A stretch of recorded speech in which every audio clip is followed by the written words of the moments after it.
तो दोस्तों हमारे पास यहाँ पर आवास 2024 PWL यानी कि फाइनलाइजेशन ब्लूप्रिंट यहाँ पर आवास का यहाँ पर दिया गया है, यानी कि स्थायी प्रतीक्षा सूची में नाम जोड़ने के लिए विशेष ग्राम सभा के जो प्रक्रियाएं हैं उसको आपको मैं बताने वाला हूं। तो जी हाँ दोस्तों, यहाँ पर आप ब्लॉक पंचायत और जिला स्तरीय अधिकारियों के द्वारा एक व्यापक यहाँ पर आपको जो है ग्राम सभा का बैठक किया जाएगा। तो यहाँ पर मैंने जो बताया था वही चीजें हैं, यहाँ पर देख सकते हैं पूरा कच्चे डेटा से अंतिम सूची तक का सफर। जी हाँ दोस्तों, यदि आपके पास सिस्टम निकासन, ग्राम सभा सत्यापन और एआई और अपीलीय समिति। जी हाँ दोस्तों, यहाँ पर देख सकते हैं सिस्टम निष्कासन, यानी यदि आपका आवेदन यहाँ पर डल चुका है सर्वे का, उसके बाद ग्राम सभा का सत्यापन होगा, उसके बाद आपका एआई उसको आपको जनरेट करेगा कि हाँ इस पात्र के लिए है या नहीं। यहाँ पर देख सकते हैं प्रत्येक चरण एक फिल्टर के रूप में कार्य करता है, जो यह सुनिश्चित करता है कि केवल वास्तविक और योग्य लाभार्थियों को ही योजना का लाभ मिले। यह दोस्तों उन्होंने एक सॉफ्टवेयर ऐसा बनाया है एआई के माध्यम से कि जो आप उस कैटेगरी में आते हैं, जितने कैटेगरी मैंने आपको बताया हुआ है, तो ही आपको आवास का लाभ मिलेगा, अन्यथा आपको नहीं मिलेगा। चलिए दोस्तों, फाइनल प्रोविजन PWL में सूची कैसे होगा। तो यहाँ पर देख सकते ग्राम सभा और सूची अंतिम रूप देने के लिए 10 अनिवार्य चरण।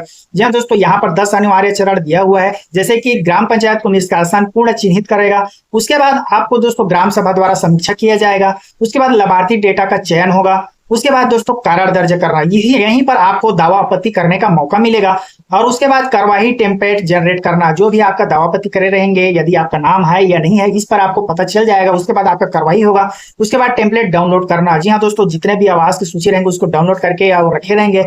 PRI हस्ताक्षर और मुहर, यह दोस्तों जो भी अधिकारी रहेंगे हस्ताक्षर करेंगे जितना भी सूची का, उसके बाद जो पुनः अपलोड करेंगे उस सूची को, उसके बाद AI आधारित सत्यापन होगा। यहाँ पर AI आधारित सत्यापन के माध्यम से आपको PWL को अंतिम रूप देना होगा। जी हाँ दोस्तों, AI के माध्यम से ही आपका जो सूची है वो तैयार होगा, तभी आपका आवास का लाभ मिलेगा, अन्यथा इन जो कैटेगरी में यदि कोई छूट जाता है तो इस जो कैटेगरी के अंतर्गत आएगा उसी को आवास मिलेगा, अन्यथा उनको आवास के लिए वंचित रहना पड़ेगा।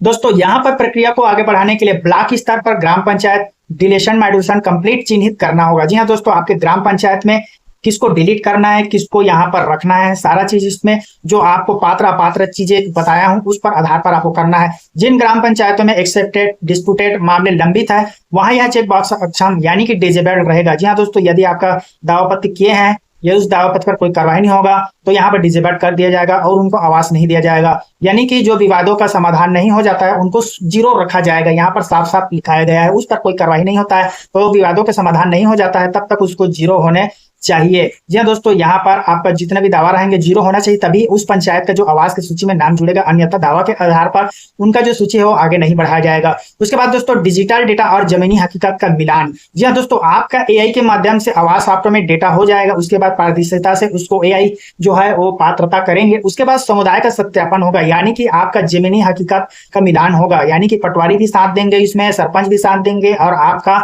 जो सचिव है उनके साथ मिलकर एक डिजिटल डेटा, यानी कि ऑनलाइन माध्यम से उनके पास जमीन है या नहीं है, या कितना कच्चा मकान है पक्का मकान है, सारा चीज उसको डेटा को एनालिसिस करेंगे। उसके बाद आपको आवास सॉफ्टवेयर में उसका आवास के लिए आपको डाला जाएगा। यहाँ पर ग्राम सभा के 2 प्रमुख कार्य होंगे। यहाँ पर निष्कासन, यानी कि अयोग्य परिवारों की जो पहचान कर उन्हें सूची से हटाया जाएगा, और दूसरा है प्राथमिकता, सबसे जरूरतमंद परिवारों को सही क्रम में रखेगा। यहाँ पर निष्कासन, जो अयोग्य परिवार है जो पात्रता के आधार पर नहीं रखते हैं उनको उससे डिलीट कर दिया जाएगा, उनका आवास के लिए आपको सूची से हटाया जाएगा। जो मुख्य कार्य है डेटा का क्रॉस वेरिफिकेशन हो करके आगे बढ़ाया जाएगा। उसके बाद यहाँ स्वचालित निष्कासन के 12 मापदंड यहाँ पर दिए गए हैं, जो आपको मैंने बता दिया। पहला में है भौतिक संपत्ति, जो कि पक्का छत 2 या 2 से अधिक कमरा वाला है, इनको आवास के लिए अपात्र कर दिया जाएगा। आय और रोजगार, यहाँ पर कृषि भूमि, सारा चीजों को मैंने पहले से आपको वीडियो के माध्यम से बता चुका हूँ। और यहाँ पर प्राथमिकता तय करने के 12 पैरामीटर और टाइप ब्रेकर यहाँ पर दिया हुआ है। ग्राम सभा इन मापदंडों के आधार पर परिवारों की रैंकिंग तय करेगा। इसी चरण में दोस्तों आपका आवास है वो यहाँ पर दिया जाएगा। आवास सॉफ्टवेयर सिस्टम से स्वचालित रूप से एआई के माध्यम से eKYC और आयु के उपयोग करके अधिक उम्र वाले लाभार्थी को उसको हटा दिया जाएगा। यहाँ पर ग्राम सभा बैठक में क्या करेंगे क्या नहीं करेंगे, इस वीडियो को प्राप्त करेंगे दोस्तों हमारे व्हाट्सएप चैनल में आप जरूर जुड़े, ताकि आपको सरकारी योजना सरकारी नौकरी से संबंधित जानकारी भी मिले। और ऐसी जानकारी देखने के लिए हमारे चैनल को जरूर सब्सक्राइब। तब तक के लिए जय हिंद, वंदे मातरम। इस सारे डेटा को मैं व्हाट्सएप ग्रुप में डाल रहा हूं, आप हमसे संपर्क करके इस वीडियो को प्राप्त कर सकते हैं।